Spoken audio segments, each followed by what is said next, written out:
Welcome to Thrivers, impact-driven leadership for the next normal. I am your host, Tucker Wanamaker, the CEO of Thrive Impact. And if you're listening to this, you are probably someone who doesn't just want to do nice things in the world, but you actually want to create positive change in people's lives and not burn out while doing it.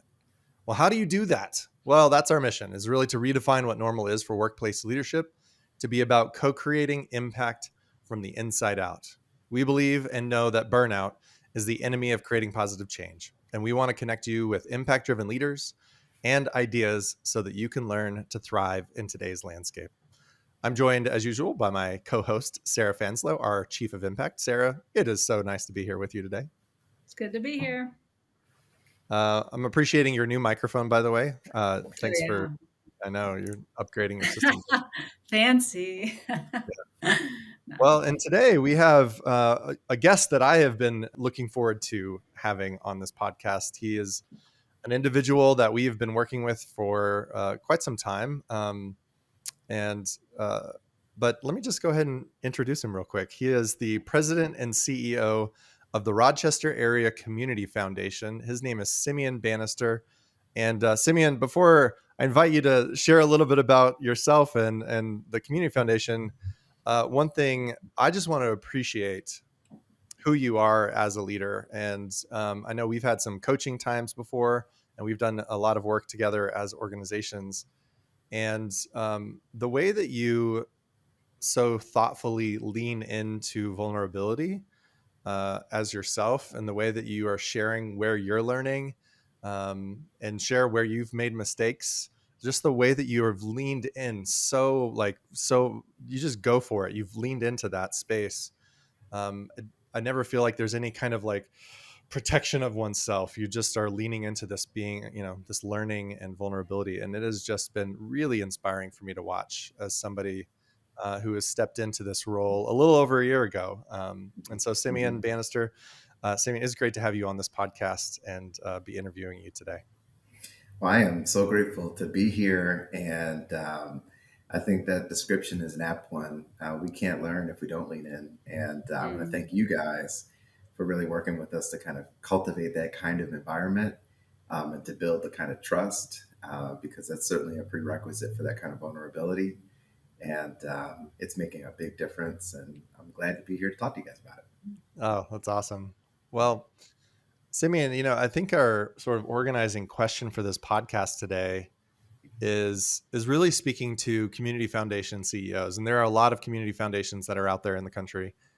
And, it's interesting as we've been shifting our work at Thrive Impact, where it's not just about nonprofits and foundations, it's about being impact-driven leaders. And that's one thing that I've appreciated again about you is that you're looking at the work and saying, no, we really need to create positive change and know that we're creating positive change, not just in our community, but also within ourselves.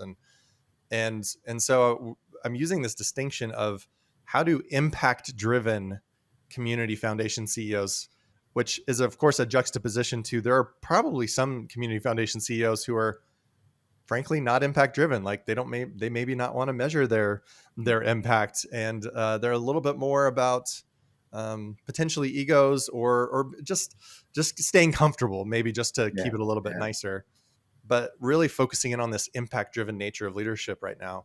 How do impact-driven community foundation CEOs make steps to build learning organizations and to lead in this next normal? I mean, that's really our organizing question for this particular interview today, because you've been going through a lot and you've stepped into this role of a relatively well-run organization, and we're noticing that there is some shifts that the world was forcing upon us, that, including COVID and beyond, that you were noticing that, wow, we need to make some shifts in our organization. So I wanted to unpack that question a little bit, particularly starting with your first year as a CEO, because you've been CEO since October of 2022. Is that correct? I believe that's right. Yeah. And kind of want to unpack just a little bit, like what you came into it with. What were some of your hopes? What were some of your sorrows as you went through this first year of being a CEO? And then what made you feel like, wow, we do need to make some shifts in our organization? Yeah. So to me, the point of departure for philanthropy is really in the word. It's the love of humanity. Mm. And fundamentally, to lead with love, to be driven to make life better for folks that are in the community that I grew up, was really the kind of North Star for so much of our work. And I have to take an aside and point out that I used the reference to the North Star very intentionally. This is the city of Frederick Douglass, the North Star paper. And so there's a huge legacy, frankly, that we have in this community to live up to.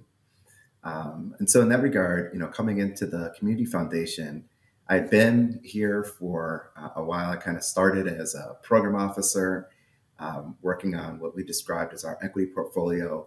Rochester Area Community Foundation is pretty cool because even before I got here, we were explicitly naming equity as a key foci for our work, and that was not common. So Yeah. these days, it's more common to hear folks describe equity and to focus on, kind of some of the historic challenges that communities have faced and how we need to redress those challenges. But that wasn't common back in 2010 when RACF said that that's really where we wanted to focus our energy. And I have to give a big nod of the tip of the cap to my predecessor for having the courage to step out and to take it on. The world is a really dynamic place. Yeah. Things are changing constantly. And as I came into the community foundation movement, and specifically our community foundation, I realized that I brought a different set of experiences to the foundation. If I can tell you just a little bit about myself, I'm born and raised here in Rochester. And Rochester, like many cities, has its own kind of cultural mores and kind of ingrained behaviors and patterns. And a lot of times in a lot of cities, those tend to be geographically focused. So, right, like certain neighborhoods get down with other neighborhoods, and so here in Rochester, it's kind of east side, west side.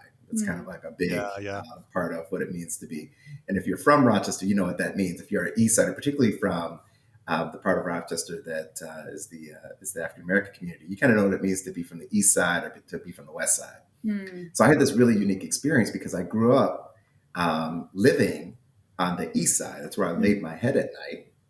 But Rochester, my dad and my family really lived on the west side. My dad was kind of a west side guy.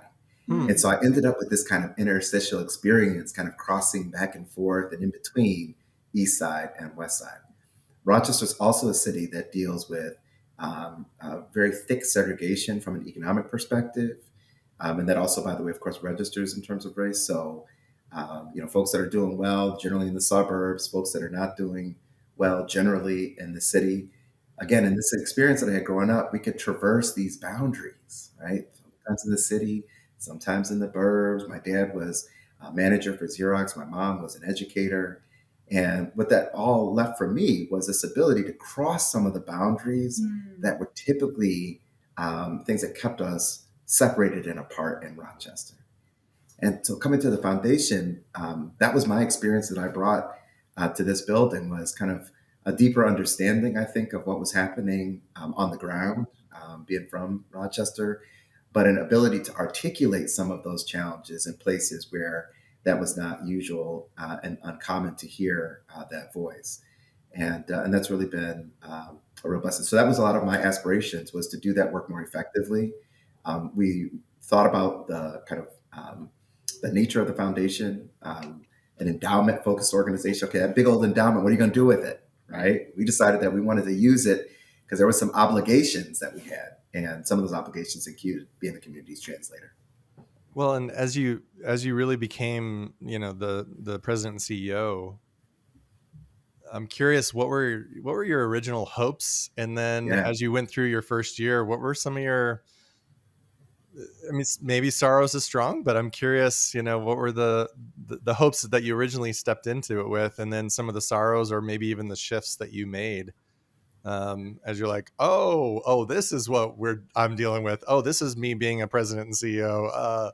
Both the individual, hopes and sorrows, and also maybe the organizational ones.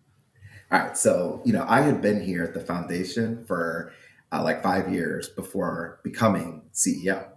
So, one of the things, I'm sure this is true for a lot of folks stepping into new roles, you kind of figure like, man, I got a head start because I already know everybody, right? And they already know me. Yeah. And so, which was great. I mean, so I could kind of hit the ground running and came in with a lot of big aspirations, again, a really idiosyncratic view of how we could leverage that endowment to start to create even more impact in the community, how we could use this position as a trusted voice in the community to bring more people together, how we could start to build our infrastructure internally, particularly around data and analysis, so that we could deliver more value to our community and kind of more perspective. So I expected, man, like, let's go. And I'm the kind of guy that kind of likes to move quickly. I was eager to kind of get this up and running, as you guys know, and to get this thing cracking. And so I had, kind of in my mind, all right, here's what we're doing at a month. Here's what we're doing at 3 months. Here's what we're doing at 6 months. Here's what we're doing at a year. And we were just going to flow and flow and flow and go and go and go. And of course, reality puts a check on that. And so I recall one of the first meetings I had as CEO. We had done some things because we were coming out of the pandemic. We hadn't been together in space in a while. And so we did some activities, which were actually a lot of fun. And folks were really excited, and there was a lot of exuberance. And so I was like, all right, we're all exuberant together. Let's get cracking, And folks said, whoa, whoa, whoa, whoa, whoa, buddy. We're excited, but we still need to pace ourselves. And so I'll tell you the story where that happened. We had just launched Microsoft 365 here, and Teams and all these different tools. And, I'm a widget kind of guy. So I was super excited about like how this was going to improve our communications and, And so I went to a meeting that we were having, a staff meeting, to tell everybody about 365 and how we were going to use it. And the first response was, well, I like email, so why do I have to switch? And I was like, well, but you don't actually have to, you have to do something different. It's a complementary tool. And they were like, yeah, but I'm not buying that. I just like what I'm doing is working. And I was like, no, but it's better, and it'll make us more efficient, and it'll do all the bells and whistles. And I under kind of sometimes the inclination in a moment like that is to just let me just throw my shoulder into it harder. Let me just try to push it even faster. And if I can just get people to see it, then we'll be in good shape. And that was not what needed to happen there. At the same time as I was going through that experience, I had started talking with you guys, with you, Tucker and Sarah, and was learning about some of that pacing, and particularly this idea of how important it was to create a sense of belonging and psychological safety. And what I realized is that even with these technology tools, right, even all that enthusiasm and excitement, we had skipped over perhaps some of those steps around creating psychological safety, that it was like, look, I got something that works and I'm holding on to that. My email situation, I got it structured the way that I like it, and that's all good. And I like it, and it does what I want it to do, and it works. And I was saying, well, does it work? How do we know it works? Do we want to test that? Do we want to probe that? And that was introducing for folks a sense of the unknown. And what I think we've started to learn here was that we do have to do that. That's important. We've got to explore the unknown. We've got to embrace curiosity.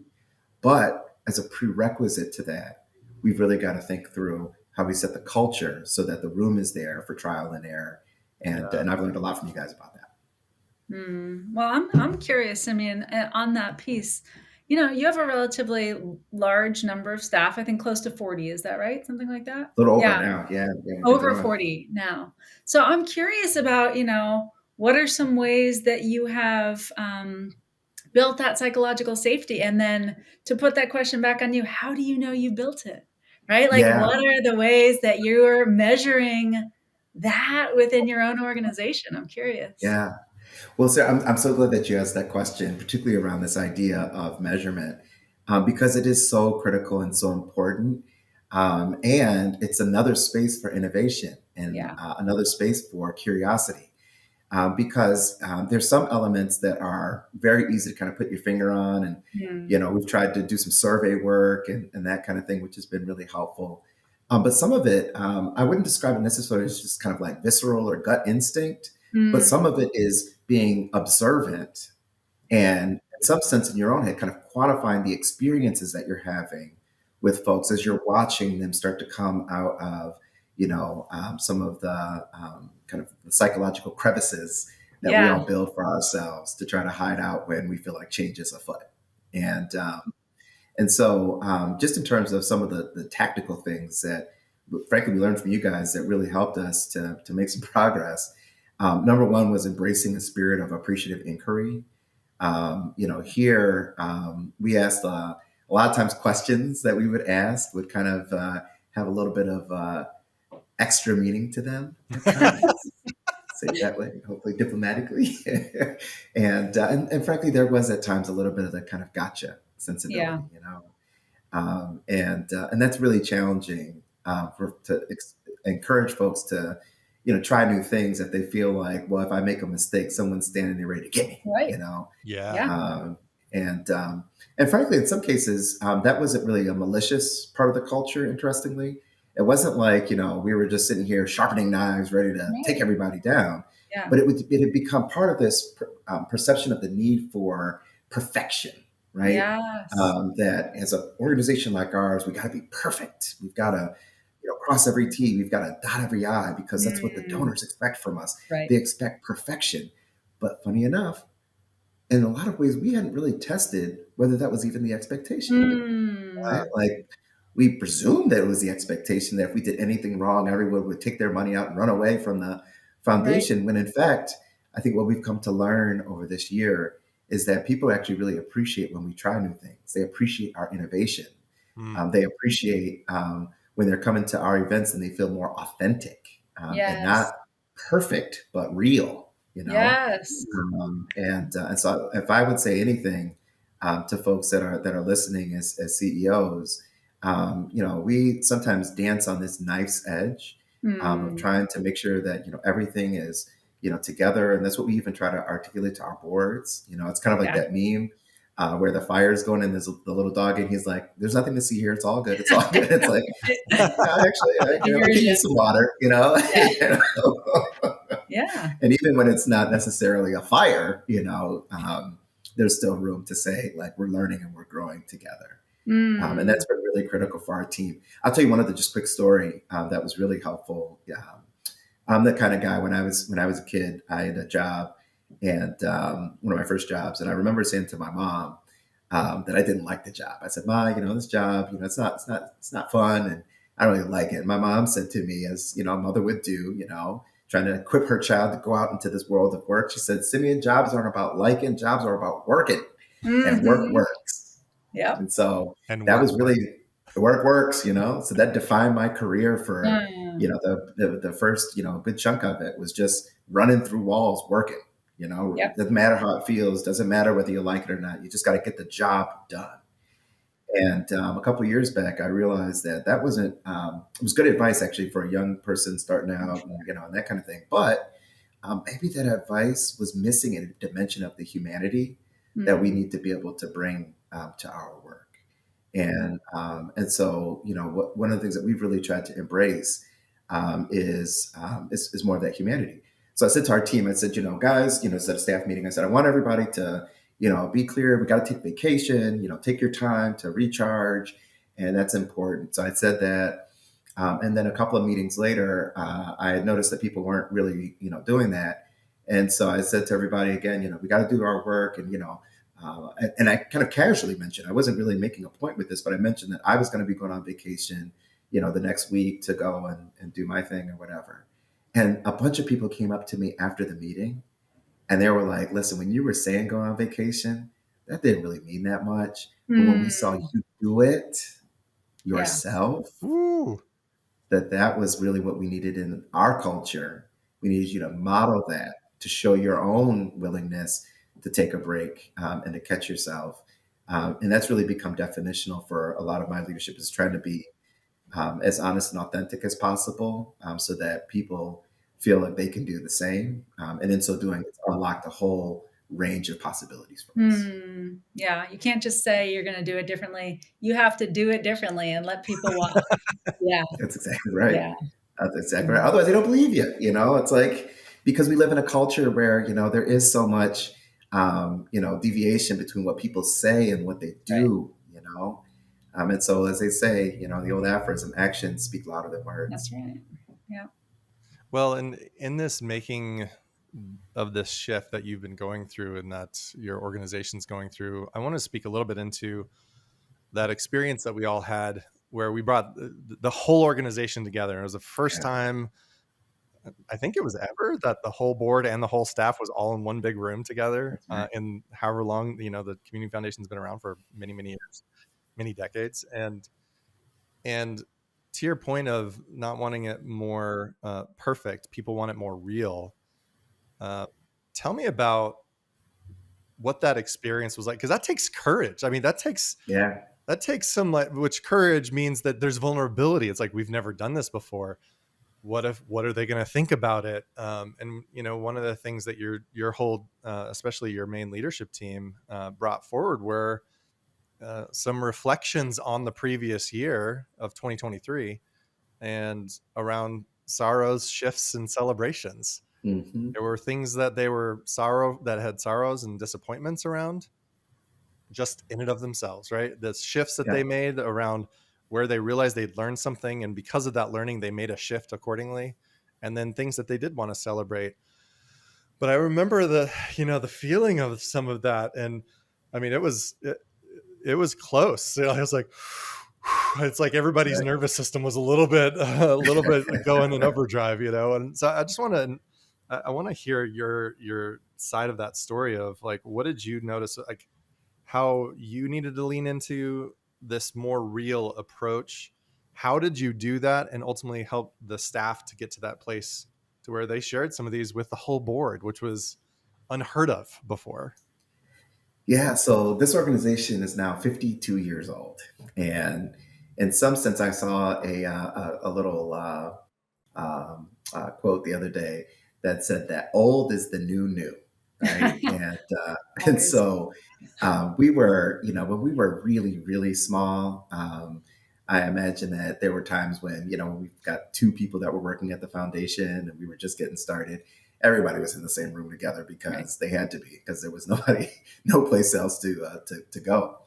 But certainly as we've grown, and we're a foundation that grew really fast, Mm. and so what's interesting is that you have some vestiges from the culture as it evolves that were not necessarily attended to, that we needed to really kind of focus on, and that's some of the culture questions. Also, just thinking through continuity was a big question for us. So it's really easy for organizations. You got your mission and your vision. You've got your strategic plan or whatever tool you use, which are usually, in my experience, more like goal setting than it is true strategy. Mm. Mm. And then you've got your budget, and you've got some form of perhaps a work plan, and then of course the dreaded performance evaluation, Right. right? And as organizations, for many of us, those things operate almost autonomously from one another. Mm. That you can't really see the line from the mission and the vision all the way through, particularly to the performance Yes. evaluation question. And maybe performance evaluation might not even be the right language that we want to use for that moment. Mm. And so, for us as an organization, what we realized was that there was an opportunity for us to kind of jump in here to get everybody together back in the same room, just like perhaps even way back in the old days here, but now with a lot more people in the room and a lot Mm. more perspective. And it did take an act of courage, because what we were asking folks to do was to come into the room and, hey, be vulnerable, right? Don't come into the room so that we can, genuflect and, describe how everything is going well, but to come into the room and to do some true strategic thinking, which is identifying where there were challenges, where there were barriers, what was going Mm. great, what things we needed to learn from, and where we could grow. Mm. And that's not an exercise that we typically do. And I want to be clear that, man, we had a great time doing it, but it was not perfect either, right? Yep. There were areas for confusion. There were Yep. opportunities for feedback. One of the things that I think was really, really critical for our experience was the tools that you guys were helping us to use, like the Easy Retro Board. Mm. I thought it was really a critical element. Hopefully, listeners are familiar with these kinds of tools, but it was a way for people in the room who are not kind of verbal processors. I'm a verbal processor. I'm in the room and someone asks me a question, I'm ready to go. Other folks tend to be more pensive or may not feel as comfortable expressing themselves verbally, even if they've already had some of the thinking. And so these tools were great because they gave nonverbal processors a chance to engage and Mm. participate and ask questions in a lower stakes kind of way, which is really critical to get that feedback. And so that experience for us gave us a chance to advance some new ideas, to start down this road of innovation, to get really good feedback, and most importantly, to have a co creative experience. And that was really, I think, for us, just such a beautiful moment. And I will tell you, like, when I say beautiful, I don't mean that just to be kind of like, cheesy here. I was at a meeting, man, and we were talking about this, and kind of after that, that huge opportunity for us to bring everybody together in a subsequent meeting, and all of a sudden you started to hear these seeds that were dropped at the Mm. big meeting start to begin to poke up, just like when you've got new plants that you've planted, and those Yeah. seeds are starting to poke through the dirt. And I could hear new formulations, different departments talking with each other in ways that they hadn't before, different colleagues engaging in ways. And I will tell you, I've been going through some challenging stuff. Unfortunately, I just lost my mom Mm. recently, Mm. and I was in this meeting, and I was telling everybody about how excited I was to see this new innovation, these new opportunities, and at the same time, earlier that week, my mom and I had spent the night in the emergency room, which Mm. had been a really harrowing experience of seeing human suffering in a way that Mm. you just don't see every day. Mm. And I was saying to our team why all this innovation was important, that it wasn't just like, its intrinsic value of innovation and feeling Yeah. good, but that it was really about how we get the best of ourselves to address, in this case, the human suffering. And I will tell you, like, tears, were welling up in my Mm. eyes. And it was like, and you guys know me in this way, maybe listeners don't. I don't tend to be a particularly like outwardly emotional, kind of guy. But man, that day, I mean, it was like Mm. raw, you know. Wow. Uh, these moments are so critical, though, for us because a lot of times we think of our organizational progress only in terms of the kind of like structured changes that we're making and the, kind of, only the quantifiable data. I want to be clear that data is critical, really, really important. But guess what? Culture is too. And in fact, in many ways, culture is what enables that data to be useful for us. Yes. And so we're just super excited about the work that we've been able to do with Thrive, to start to unlock our culture, and the way that that's registering for us. Plus, again, I remember the first time that Tucker, you familiarized me with this idea of this kind of complex, changing world around us, Hmm. and how that complexity would and the limitations on human adaptability would require us to do things differently. Yeah, man, that has made a huge difference for the way that Mm. I'm thinking about our work.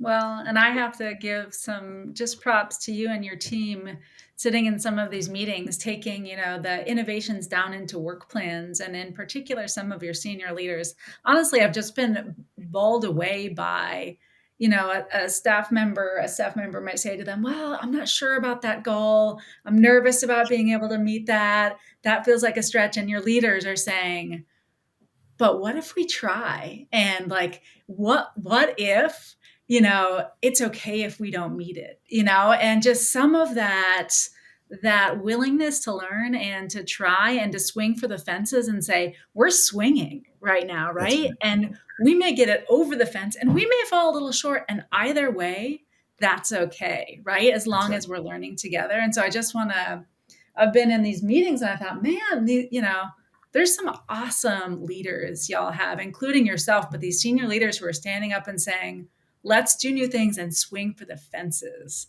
while we're Yeah, doing it. Sarah. Oh my gosh. I mean, it's like the most gratifying things to come to work with colleagues that have that same sensibility, that are Yeah. eager to try new things.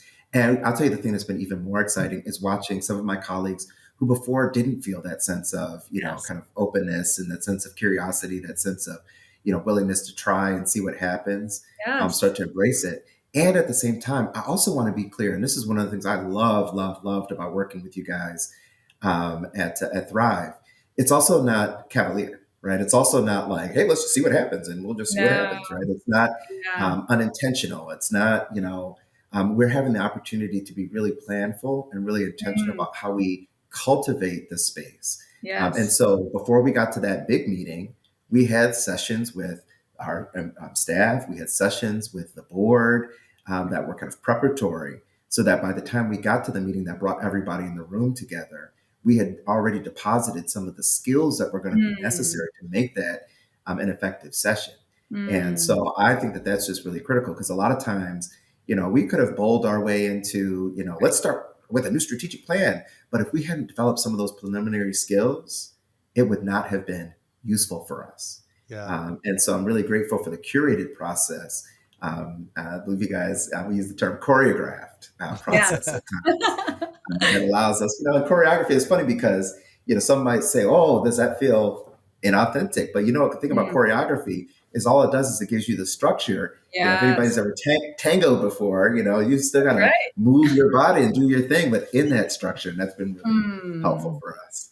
mm, Simeon, what I'm curious around what's made possible. You've already spoken to that a little bit around, that beautiful story that you just shared, literally using the word beautiful, of noticing this deep space that you've been in with your mom's passing, Yeah. um, and noticing how that ties in actually with the importance of your work and all of your work.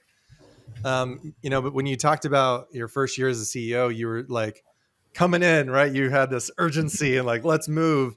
And I've noticed you having been slowing down, and Yeah. you've used the phrase over this next year, as I think your fiscal year is coming up here Hmm. in April. And you're like, over this next year for us, we need to learn how to learn together. That's right. And I noticed you're slowing down and giving breathing room. And you even spoke to it a little bit around, oh, we need to give people skills. Like, this is a whole different operating system That's right. for how people are able to live into this new world that we're in because of the speed of change and kind of what you mentioned before. And I'm curious, what helped you to slow down? Yeah. Maybe I'm curious, very individually helped you to slow down, Sure. and then what's made possible by creating the space for you to slow down. I'm also curious, what are some of the tensions around slowing down Yeah. some? Because you're like, we still got a budget process and we still got to do things that we got to do. Yeah. You're like, oh, and there's Absolutely. this interesting tension here. But what caused you to slow down in the first place, to realize, wow, we really need to slow down to learn how to learn together, which is a beautiful statement. And then, but yeah, what's coming from that? So curious about that. Yeah, yeah. Well, I think it's part of Sarah's now. I think at first I was going to say world famous, but I think now it actually is universally, like yeah. across the universe, and other planets they're saying this, and The that aliens all that know. That's are good. the aliens are saying it, when they come to visit, right? I believe a radio signal just came back to the planet saying Yeah. our no's allow us to say deeper yeses. And I will tell you that that's really been a big part of the thing that's been animating us this year is Mm, that, it's really easy because, again, in your enthusiasm and excitement, there's a risk of becoming tone deaf and not hearing what people are actually saying to you. And I was really blessed that, folks in my life, leaders that I had admired, who had really emphasized with me how important it was to listen to the people around you. And that a mm, big part of leadership really was listening. So fortunately, we were doing these kind of, internal listening sessions, meeting with colleagues, meeting with staff. And this refrain I kept hearing over and over again, that people felt overwhelmed. And at first I was like, all right, come on, we got work to do. All right, I hear you, but let's get to it. But then I kept hearing it, and I heard it again and over and over. And when it landed with me, it really became clear that we had bitten off more than we can chew. And I actually think that that's the big problem of philanthropy, in particular community foundations. You mm, see, we have this double-edged sword of being really flexible instruments. We can do a lot of different things, and we can solve a lot of different problems. And so then it's super easy to kind of get down these, different roads. And I learned, that it's not maybe as useful to do a lot of things simultaneously as it is maybe to do more things sequentially, right? And so mm, we were trying to do a whole lot all at the same time, and it was asking too much of our colleagues. And at the same time, we didn't really have the tools. And I think this is one of the reasons why this becomes very challenging for us as community foundations.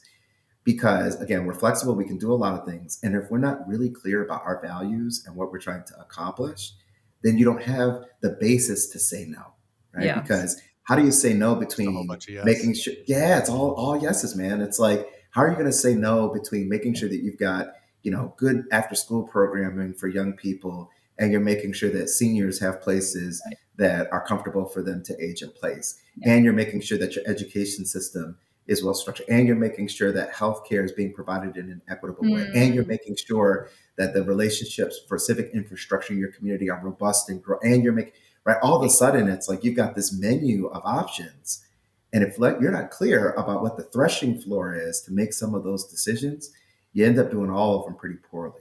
Mm. I want to add to that. I mentioned earlier kind of this graphic that Tucker shared with us that showed increasing levels of complexity and kind of linear human adaptability. There's a great piece.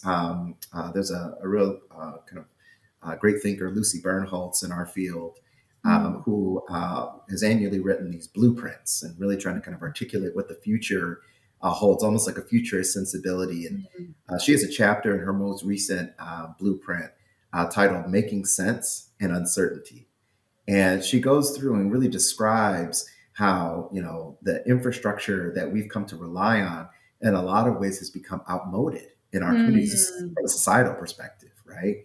And so now there's this big shift where if people aren't trusting the private sector in the ways that they used to, they Right. aren't trusting the government, public sectors in the way that they used to, then who steps into Yes. that role, right? In a lot of ways, community foundations are being asked to take on all kinds of new roles and responsibilities that diverge from what we've done in the past. And they represent innovative opportunities for sure.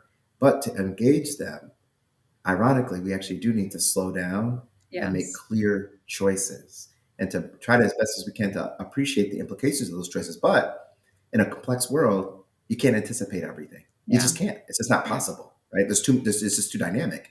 And so, far be it from me, who, I read as much as I can, try to learn as much as I can, and have a fraction of an answer for any one thing.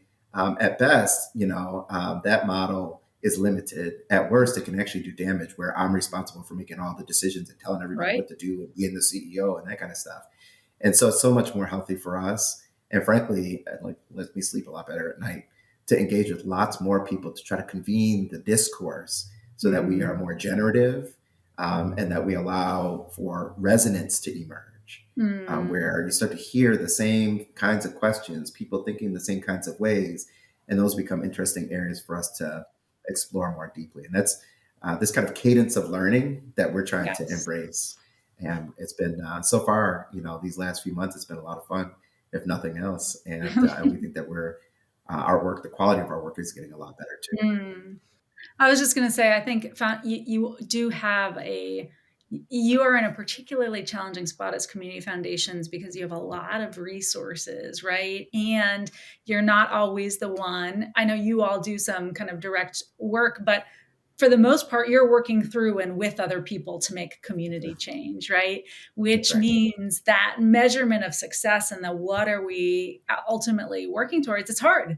It's even harder. And so that piece around do no harm, I think, is so important, not just for physicians, but anybody working toward the public good, because we can Yeah. say we're trying to do a lot, but unless we say intentionally, we're really, going deep and understanding that, especially in your case, a lot of the things you're working toward is long-term change. You're not going to That's right. see and this is where it gets hard for folks because people want to see immediate change, and that's not how intractable issues work. And so I just want to appreciate that you all are in a particularly challenging spot, I think, in terms of being able to do work that is showing folks change while knowing that some of the tails are really long. Yeah, and it's tricky too because often in our communities, we're certainly in this position. I know many community foundations are, where we're the largest, kind of community philanthropic Right. organizations in the areas that we serve. We're the largest, philanthropic organization in our region, and that's true for many of my counterparts. And so think about it this way, there's often than a misperception. So people hear, in our case, we're a $600 million foundation, right? And people hear $600 million. Right. Well, you ought to be able to write a check and solve everything, That's right. not appreciating that it is a drop in the bucket for the kinds of challenges that we're trying to confront. And that's actually, frankly, true for the nonprofit sector. There's a interesting piece called Uncharitable, a film that came out a little while ago, actually. This guy, Dan Pallotta, asked some really interesting questions around the unrealistic expectations that society has placed on our part of the civic infrastructure to solve really, really big challenges with resources that are actually frankly are limited relative to those challenges, right? And some of the expectations that have been set about nonprofits and how they should function. And I tend to agree with a lot of the thinking in that particular film. Not all of it actually, but with a lot of it, that we actually are often limited in the approaches that we can take, the strategies that we can deploy, yet we've got a big appetite for change because we can all see the suffering that results from the lack of it, and we can all see, even more importantly, the opportunity. Man, what could we be? It's right there. Who could we be? Right? It feels like it's right there, Yeah. And so for us, the way that we resolve some of that tension is through what we describe as catalytic community impact, a realization that we are not ourselves going to solve any, or certainly not every, perhaps not even any challenge by ourselves, but that we can be a catalyst. We can be the stone in the pond, right? And that's what we often seek to do. Simeon, you've hit on a little bit of what's made possible, but I wanted to speak just explicitly to that. What's made possible when you are able to let your no's give power to your most important yeses? What's made possible when you're able to slow down and sequence things versus just by default? If we don't sequence, then by default, it's all just now, right? It's like everything's urgent. And you spoke to what's made possible a little bit for you as an individual CEO. And I know that that's been a big piece of your journey.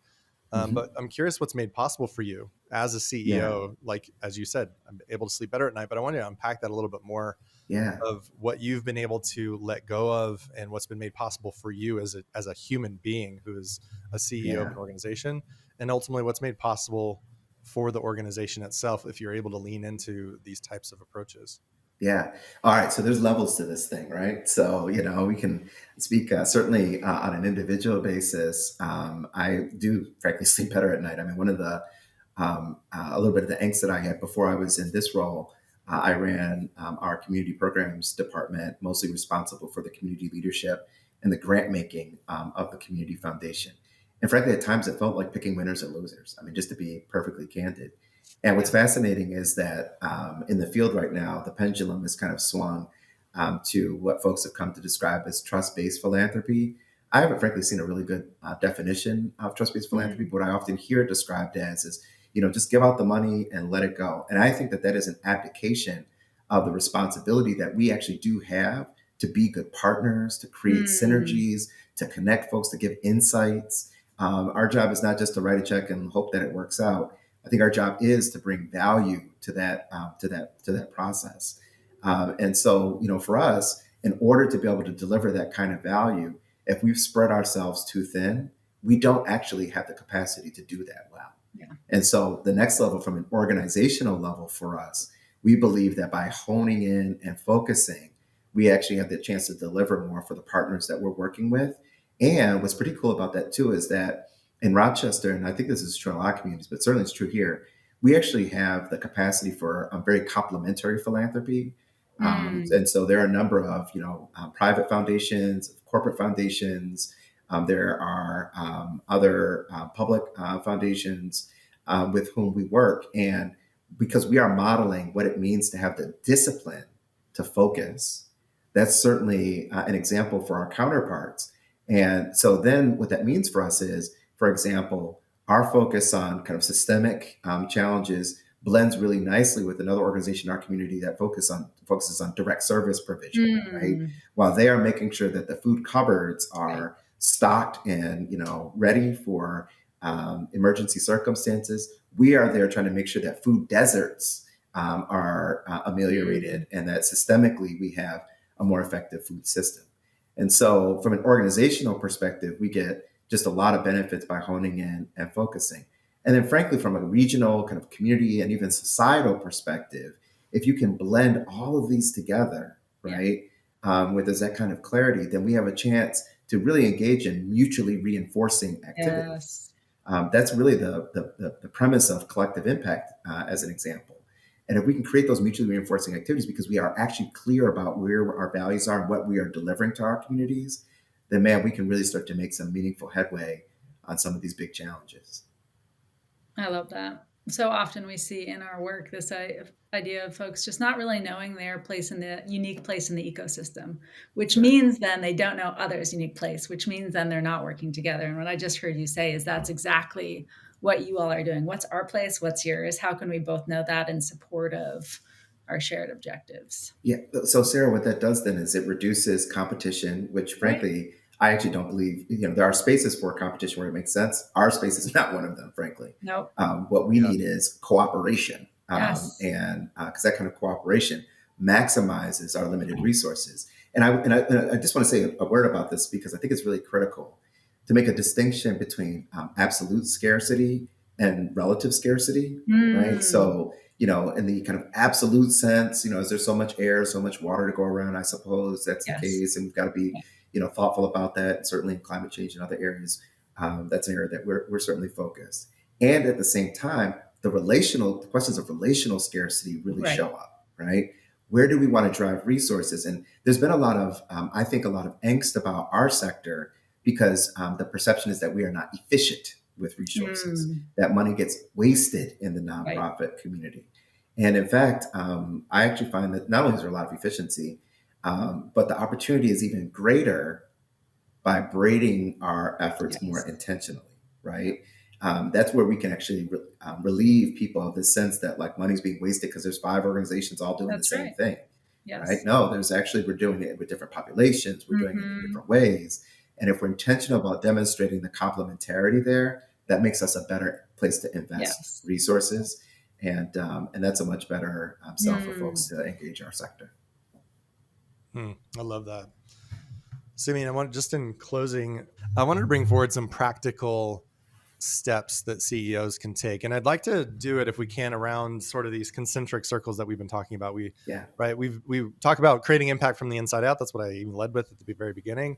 And, inside out means starting with yourself and then going to your team and more, so conscious leadership is starting with yourself, that's right. having a co-creative process, which you've been speaking to, is in your team, and then creating these rhythms of learning as an organization across the org out into your community. So there's like the self, the team, the org, and the community. That's right. And I'm curious if you can speak to a practical step each CEO can take around each one of those categories, starting with Yeah, yourself, because that's where you've had a lot of growth is just within yourself. Is we want to that's lead right. well in the world. The first place we need to lead well is within ourselves, and then just go out from there. Of like, what are some practical steps that community foundation CEOs can take around each one of those circles? Yeah. So the first thing I would say as a most practical step is take a deep breath. I mean, and that might sound kind of a bit trite, but all jokes aside, it is really really critical to think about not only self care, and not just self care is like go take a vacation, but self care is being conscious about where your emotional state is at any given moment. We said earlier, old is the new. There's so much ancient wisdom about the importance of breathing and how breathing does influence our psychological state. And I will tell you, I mean, early on in this year, as I was going through my own, kind of challenges, as I mentioned, with my mom's health and just, dealing with the stress and the challenges, it's so easy to come into a meeting or into a conversation, and you really just need that one moment where you are frustrated and you lash out, or you're frustrated and someone asks you a question and you shut them down, right? And the echo effect that can have is so dramatic. I mean, it can be like serious. You can lose talent behind it. You can have real issues and challenges. And so, the first practical step I want to encourage is that kind of sense of kind of self check in, really throughout the day, making sure that you're just good, that you're coming into those interactions with intentionality. Hey, I want to make a distinction. That is not the same as having to be perfect all the time and having to deny your humanity and act like everything's good even when it's not. It is having the emotional maturity to recognize when you are having those challenges, to wrestle with those challenges in yourself, and to equip yourself to then engage in constructive ways with the people around you. And sometimes, frankly, it is through vulnerability. It's saying, I'm having a rough day today because, and giving people a chance to understand. So that is what I would say there. Absolutely critical. I cannot overstate it. People say culture eats strategy for breakfast. It is true. Let me be a witness. Get that culture right. And so that's the second thing I would say from the organizational level is as you are attending to your strategic plan and kind of goal setting and that kind of work, you want to be very, very thoughtful about the kind of culture that you're setting. How do you create? The way I think about it is, before you drop seeds, you've got to till the ground, right? So how have you done that work to till the ground? Have you turned that soil over? Have you engaged with your people? Have you asked them questions? Have you built real meaningful relationships? Because the seeds that drop on that very fertile soil really have the chance to blossom and grow. But if you drop them on that hard, rocky, never been tilled, iced over, no real relationships, then I can tell you that those seeds will lay fallow on the ground and you'll probably end up being really frustrated. When those seeds do start to grow, I think it's all about confluence and continuity. Again, how does your mission and vision, how does that relate to your strategy? How does that relate to your work plan? That strategy, is it not just goal setting, but is it accounting for some of the challenges that you're trying to solve and giving the room for creativity and innovation? And then, you want to measure, check back in on a regular basis. And if you do that well, you become a model for other organizations around the community. And frankly, we think that the way I'll say it to you is this: Selma, Alabama. Many people listening will know Selma, right? Because it's a place that, important things happen. There are 17,000 people that live in Selma, Alabama. There are 200 and about 8,000 people that live in Rochester, New York. We think that if we do this right, we can be a model for social innovation for the nation. And that's the kind of aspiration that we have here at Rochester Area Community Foundation. Love that. So breathe, notice your own reactivity. That's right. Bring things back into your team, build those relationships. And I know you did that in very practical ways. Like you've used the word listening a lot. Yes. And listening is is not just me hearing, but I know that you're also really good at reflecting back to people and helping them feel listened to. That's right. So I hear like listening is really that practical step. Absolutely. And then that can go not only within your team, but across the org and then ultimately in the community, is creating spaces of deep listening, reflecting back, that helps you to be that model of innovation. Tucker, can I just on that listening question? So it's also about how you create the requisite feedback loop. And so a lot of times we listen and we might even implement the things that we're listening, but then we don't circle back to our people to make sure that they knew that it was because of what you said that this thing happened. Yes. That is so critical, because if we establish those feedback loops, then it gives people the sense that we're really credible. I'll give one example of that. Here, we did a little exercise. I encouraged one of my colleagues to come up to the front of the room, and I handed her a bag, and then I handed her another bag, and then I handed her a water bottle and other things I could find around the room, until she's standing in the room overloaded with stuff falling all out of her hands. And it was like ridiculous. And everybody was like, oh my gosh. And I said, does anybody in the room feel like this? And they said, yes, we feel like that. We feel like we're holding all these things. I said, we're going to work to try to get some of these bags put down. But that wasn't enough. Then we had to kind of start to do that activity. That wasn't enough. Then we had to start to go back to people and say, how did that feel? And then to give people the chance to share that out. And one of the things that's so exciting, I've watched my colleagues. There are a few folks that are here that, if I'm being honest, they had checked out. I mean, they had checked out because of just feeling so burnt out. And to watch them re-enroll, to check back in, the new energy. There's one colleague in particular I'm thinking about, and I'm just enjoying the way she's showing up. I mean, just basking in it. And it's just been really a wonderful thing to see. And that gives me even more energy as a leader to do even more of it. And again, that gives us a chance to then be that seed that germinated and grows and affects the world around us. It's those cycles of giving and receiving, right? They're self-reinforcing. That's it.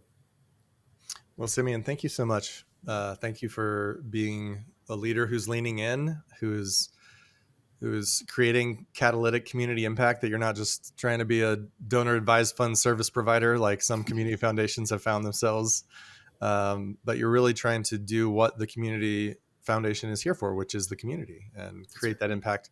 But doing it from the inside out, and how important that is to embody the very vision that you have for the world on the inside and actually living into it. And it's just really meaningful to watch you go through the shifts and go through the struggles that go along with that too.